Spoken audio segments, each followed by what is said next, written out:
gaano po kaimportante na titignan po ninyo na maging metikuloso ang eskwelahan sa pagpili po ng kanilang guest speaker sa mga bawat graduation rites po? Well, importante yan sapagkat, alam mo, yung nagasalita, no, yung mga commencement speakers natin lalo na, no, ito yung magsisilbing modelo ng mga bata, tinitignan ng mga bata ito eh. So ibig sabihin na technically yan yung huling araw ng bata, no, na siya ay nasa eskwelahan, ano, yung araw ng graduation or well, whatever the case, no. Moving up, no, from or completion, ano, ng mga grade 6 natin at ng mga grade 10, ano. Technically yan yung huling araw niya. So pangit naman kung ipababao natin ay ang narinig niya, no, doon sa huling araw niya sa school ay mga politiko o kaya kung sino lang, no. I'm sorry for that term, sino lang. Ang ibig ko lang sabihin dapat ay tama po yung term, maging metikuloso, no, pipiliin talaga natin, mag-iiwan, ano, nung inspiration, no, nung challenge, na at ng mga positibong pananaw, no, doon sa ating mga mag-aaral. Dahil alam naman natin, no, itong graduation po, no, ito'y it signals hope, pag-asa ito, no, para sa ating mga bata at sa ating magulang, no, na kapag hindi natin ito napaghawakan, kumbaga it will make or break, no, yung ating mga bata and therefore yung ating future. Pero may mga ibang po na mga pasaway na mga pamunuan na mga particularly sa public school, may mga ilan po na mga pasaway na nagdi-deviate dito po minsan sa mga kautusan po na ito just to favor one candidate for example o kaya naman malaki ang donasyon.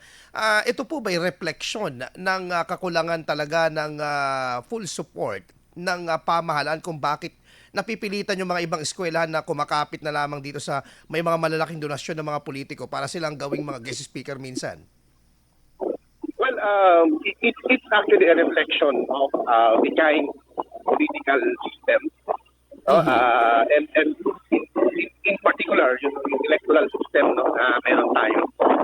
Nabibigyan naman talaga ng pabor. Kasi normally mga dynasty yan, di ba?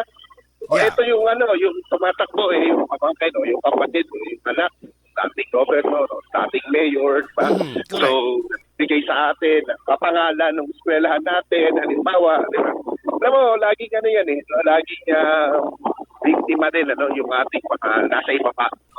Kasi, syempre, yung favor, no, they would, kumbaga, want, no, to give favor, no, dito sa mga makapangyarihan, no, at ma-impluwensya syempre, diba? Hindi nila gusto itong i-antagonize, no? Kung sakasakali. So, yun yung isang nagiging problema natin, no?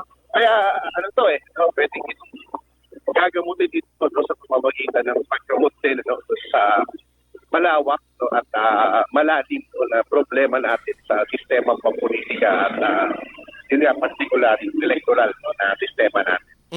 Pero linawin lang natin dito, Sir Benjo, yung pong stand po ng TDC, for example, sa usapin pong political. Kasi may mga nagsasabi na our students should be exposed dito po sa maagang ma-expose dapat ito sa usaping political ng ating bansa para sila ay magkaroon ng kamalayan at makialam dito sa mga ano na ito. Pero may ano pa yung hangganan nito? For example, yung sinasabi po ninyo na for example, do not bring it into graduation rites.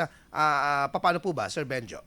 Well, iba-iba kasing dimension yung politics, no. Ang binabanggit diyan talaga ng DepEd yung partisan, no, yung partisan political activities, partisan politics, no. Pag sinabi nating partisan politics, siguro pwede lang natin siyang i-define, ano, ng madali, no, doon sa between mga magkakalapang political families, political parties, factions, diba? Yes. This of course is about politics, of course, no. Pero partisan ito parang kami rin, no, mga teacher din, no. Set an example, no? Sa mga teacher, bawal ang partisan political activities. Ibig sabihin hindi ako pwedeng mangampanya, no, for a certain candidate or party. Diba? Pero pwede akong magbigay ng aking saloobin, no, sa usaping political. No? And that is my constitutional right. Pwede Correct. ba po yun? Ganun din naman sa mga bata, di ba? Pwede nating pag-usapan yung political issues like what? Political dynasty. This family in our town, in our city, in our province. This family is against this family. Ha? Pero sasabihin pa natin, mas maganda itong pamilya na ito, mas magaling ito. No, hindi. No? Pero sabihin natin, nag-aaway itong political family na ito. Dahil sa gusto nila mag-ikot, no? O baka gusto nila mag-knockout or whatever. So pag tinignan mo yun sa ganong aspeto, no? It seems to be neutral. Diba? Neutral siya na siya pinapanigan sa dalawang political family. Pero, tackle politics. Yan din doon sa ating mga estudyante. Kasi iba yung sabihin. Dahil pagkakilala natin, neighbor, doon sa entablado, nagsabi na kanyang mga politician, nagsabi na kanyang entablado, diba? So, that's direct complaining. That's complaining, no? In fact, no? Especially, no, nasa ano tayo, no?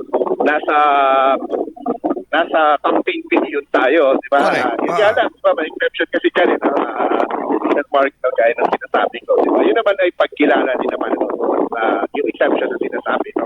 Mga incumbent, mayor, incumbent, congressman, incumbent, governor, yun lang naman yung Yung exemption. And we do understand kasi yung parang advantage din nila, syempre, na sila ay nasa, ano ngayon, in authority, and they have the right, of course, to na maimbitahan sa mga ganitong klase ng mga rights. Anyway, Sir Benjo, mapunta lang tayo doon po sa mga babayarin kasi taon-taon ito rin po yung pong reminder po ng DepEd.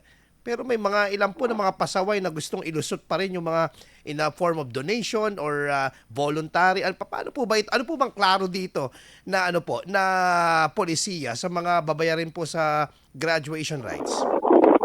Well, as a matter of general rule, wala talaga dapat. Walang sisingilin. Yung mga paaralan, binibigay yung magpapasya. Pero,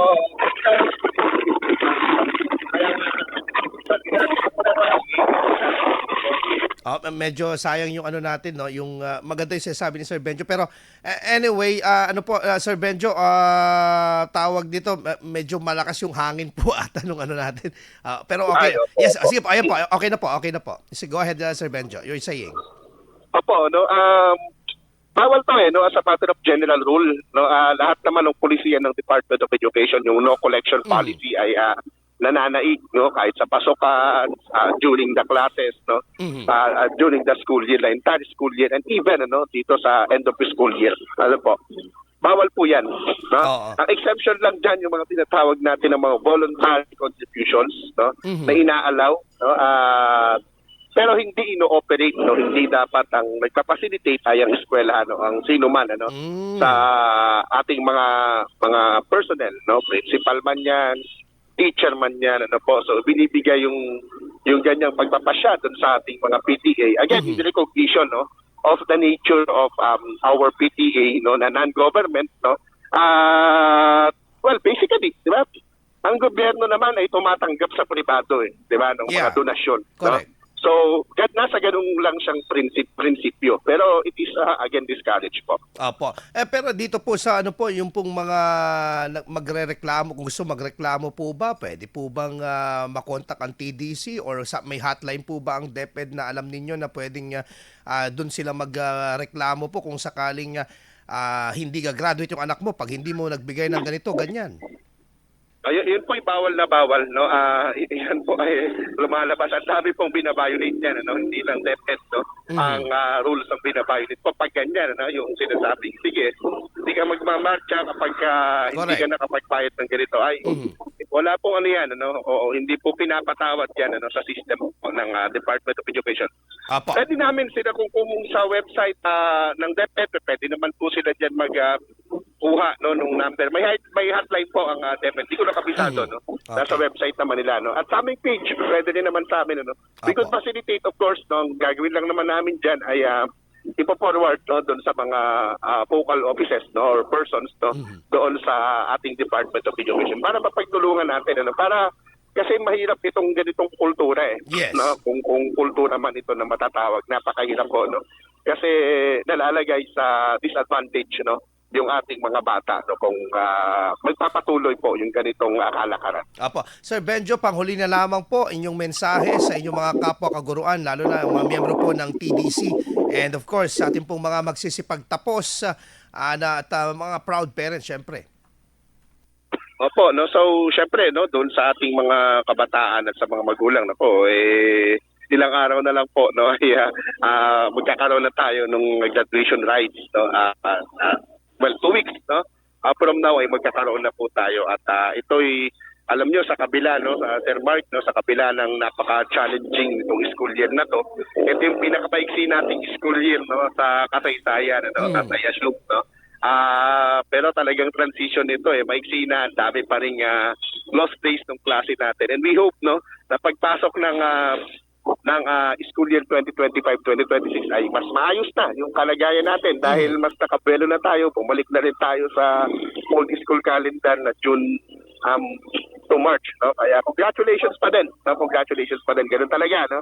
Medyo yung mga challenges talaga kailangan nating harapin, ano, para sa mas maayos, no, at mas mahabang kumbaga kaginhawahan, ano po. So congratulations po sa ating mga magulang at sa ating mga bata, no. Yung mga teacher po natin, ano, lagi lang naman nandiyan, ano, kami, no. Ngayon nga, no, ay naghahanda na kami, no.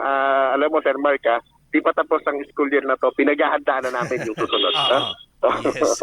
Talagang saludo po kami. Maraming salamat po, Sir Benjo, sa pagkakataon at chairman po ng Teachers Dignity Coalition, Sir Benjo Basas. Mabuhay po kayo, sir. Yes, sir. Maraming salamat din po. Thank you. Thank you po. Alas 6:57 ang oras po natin, Idol, sa ating